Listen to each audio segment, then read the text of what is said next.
Negeri ini memanggilmu kawan, belajar bergerak berbagi untuk negeri. Guru penggerak majukan pendidikan, guru penggerak menghamba pada murid, kreatif rancang pembelajaran. Selamat siang Tia Cinta. Selamat siang Bu Eni. Apa kabar? Baik, silakan duduk Bu. Terima kasih Bu. Oh ya Ibu, tadi ada anak kampus saya tadi katanya jelasin pada kebutuhan saya ini. Iya Bu Eni, saya terima kasih. Saya tadi ada titip pesan di salah satu murid kita. Saya minta Ibu Eni untuk di sini. Ya, tadi tujuannya Ibu Eni, saya ingin meminta kesediaan Ibu Eni dan waktu Ibu Eni untuk menjadi observer pada kegiatan coaching yang akan saya lakukan. Jadi begini Bu, Pak Yosi kebetulan dia tadi ada kirimkan pesan, dia ingin meminta saya menjadi coach karena kayaknya dia ada masalah. Jadi dia ingin melakukan proses coaching dan meminta saya sebagai coach. Ya, semoga saya minta Ibu untuk bersedia menjadi observer pada kegiatan coaching nanti. Tadi kan Ibu sudah dipercayakan menjadi coach ya. Kira-kira perasaan bagaimana?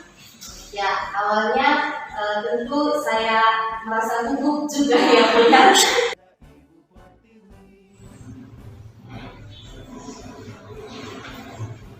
Selamat siang Pak Yosi.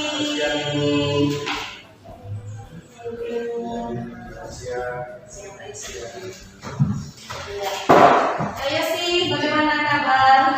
Luar biasa. Ya, kemarin saya dapat pesan ya Pak Yosi ya. Pak Yosi meminta saya untuk menjadi coach. Nah, di sini saya juga mengundang Ibu Eni untuk menjadi observer pada proses coaching kita hari ini. Jadi sebentar Ibu Eni akan mengamati tentang proses coaching yang kita lakukan sebentar. Ya. Lalu Pak Yosi kan meminta saya menjadi coach. Saya ingin tahu memangnya apa masalah yang dihadapi Pak Yosi sehingga kita harus melakukan coaching seperti ini. Pertama, saya mengucapkan terima kasih kepada telah bersedia menjadi coach dalam persoalan dan juga ini akan share dalam coaching dalam masalah ini. Jadi begini Bu Yasinta, saya mengajar PJOK di SMP yang kedua dan jika mengalami persoalan itu di materi kalau besar ya di bawah bumi itu saja sama kurang begitu aktif dalam pelajaran sehingga materi yang diberikan itu mereka kurang menguasai, misalnya masih atas bawah itu. Seperti itu ya Pak Yosi.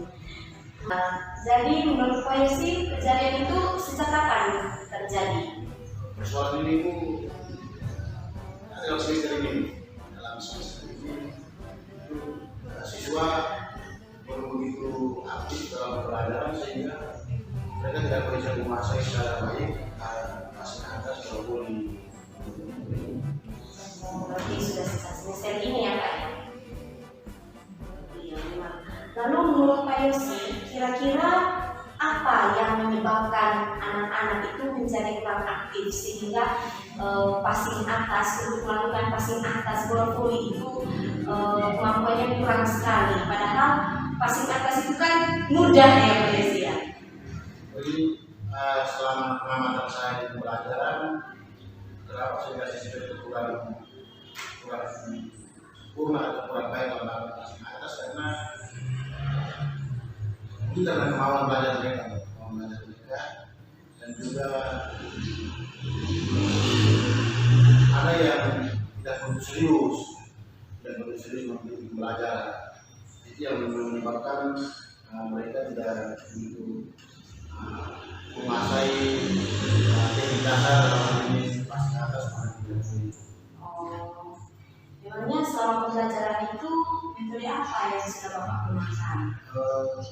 selama pembelajaran saya sering menggunakan metode bermain.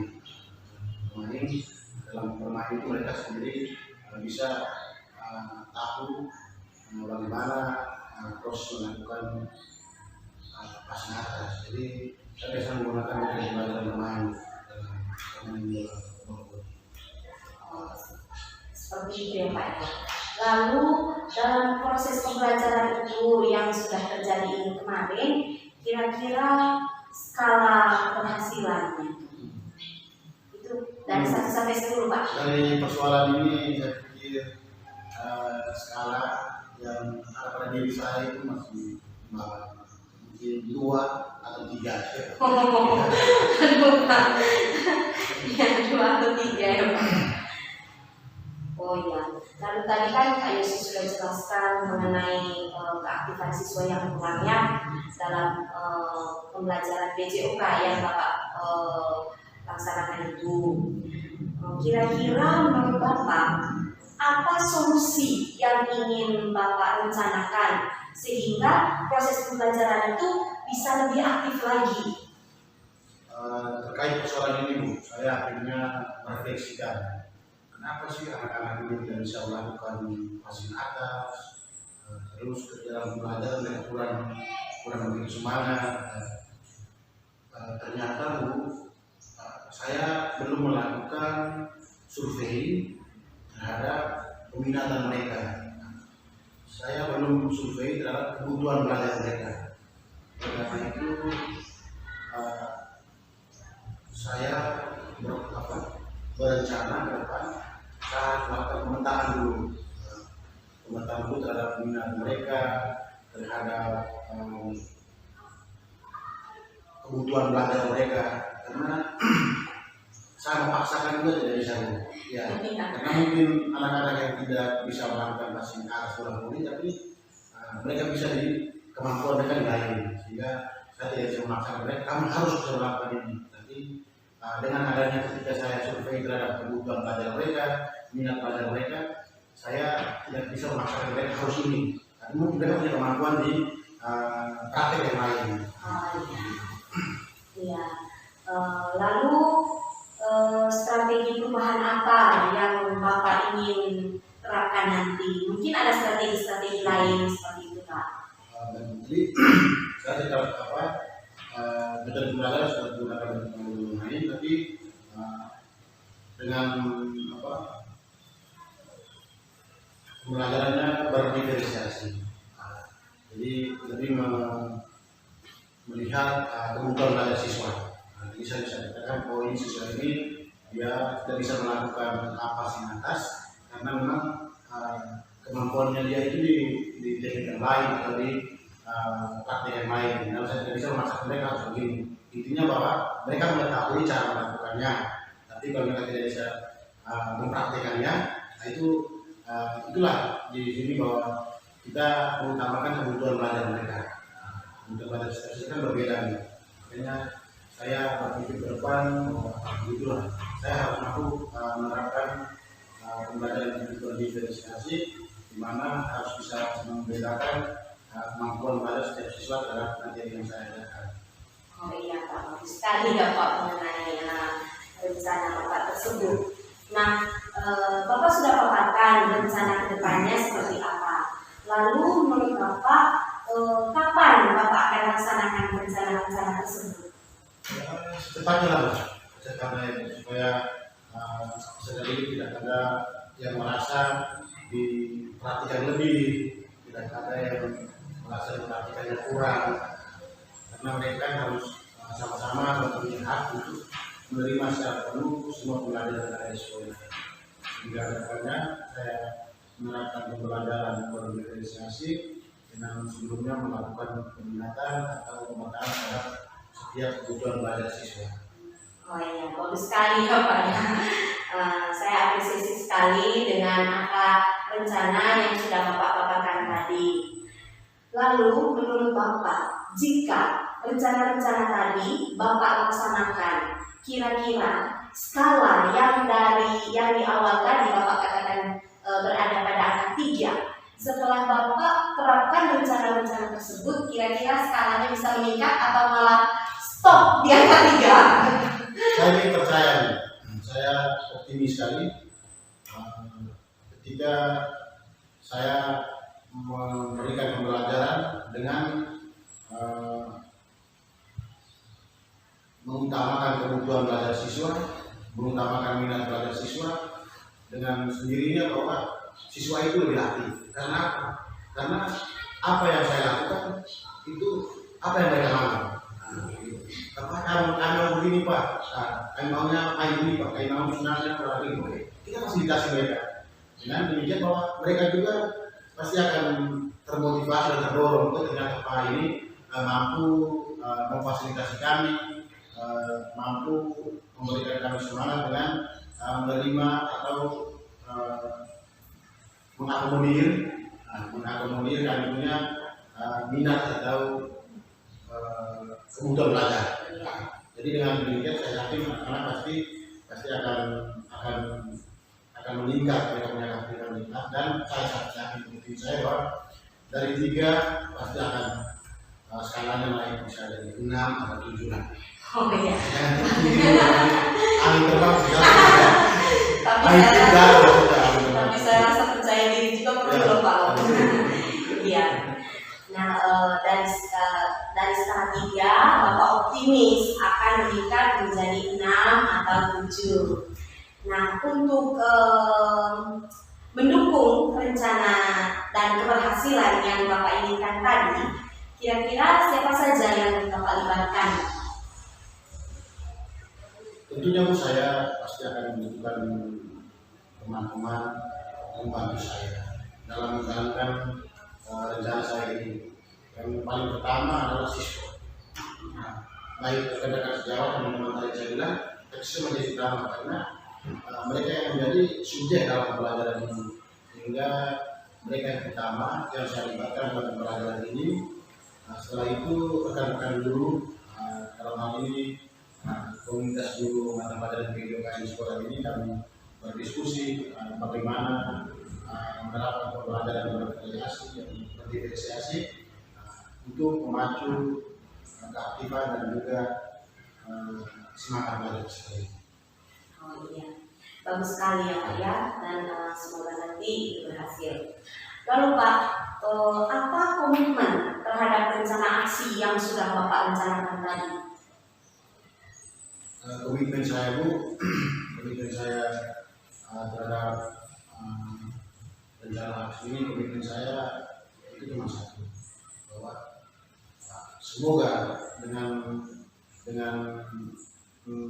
memfasilitasi setiap minat dan belajar siswa, setiap kebutuhan belajar siswa, komitmen saya bahwa peserta didik pasti akan terbantu untuk lebih aktif mengikuti pembelajaran di sekolah, khususnya pelajaran PDOK. Oh iya Pak, ya. Bagus sekali ya Pak ya. Mulai dari rencana yang Bapak paparkan tadi, kemudian strategi-strategi perubahan yang ingin Bapak laksanakan nanti. Saya yakin bahwa apa yang Bapak rencanakan itu nanti bisa berhasil jika Bapak menjadikan peserta didik sebagai subjek dalam pembelajaran. Ya, seperti itu ya Pak ya. Semoga berhasil ya Pak ya. Lalu Pak, setelah proses coaching ini, bagaimana perasaan Bapak? Setelah proses coaching ini Bu, saya merasa senang karena awan kebangkitan kemarin terkait pembelajaran itu akhirnya menjadi cerah. Ya, karena berkat ibu memandu saya untuk menemukan solusi sendiri dari persoalan yang saya alami sendiri. Oleh karena itu ke depan begini juga jangan sungkan-sungkan ya Bu untuk memberikan masukan, kritikan terhadap rencana perubahan yang akan saya lakukan. Iya Pak, saya rasa kita bertiga juga perlu kolaborasi ya, saling berbagi pengalaman agar kualitas pendidikan di Indonesia ini semakin maju, semakin meningkat. Saya rasa demikian ya Pak ya. Pak Ibu, saya sebagai kunci mengucapkan terima kasih kepada Ibu Sinta selaku coach dan juga Ibu ini sebagai observer yang telah membantu saya dalam menyelesaikan persoalan saya. Terima kasih banyak. Iya, sama-sama Pak Yosi. Kalau gitu kami pamit dulu ya Pak ya. Ya, semoga berhasil ya Pak ya atas rencana yang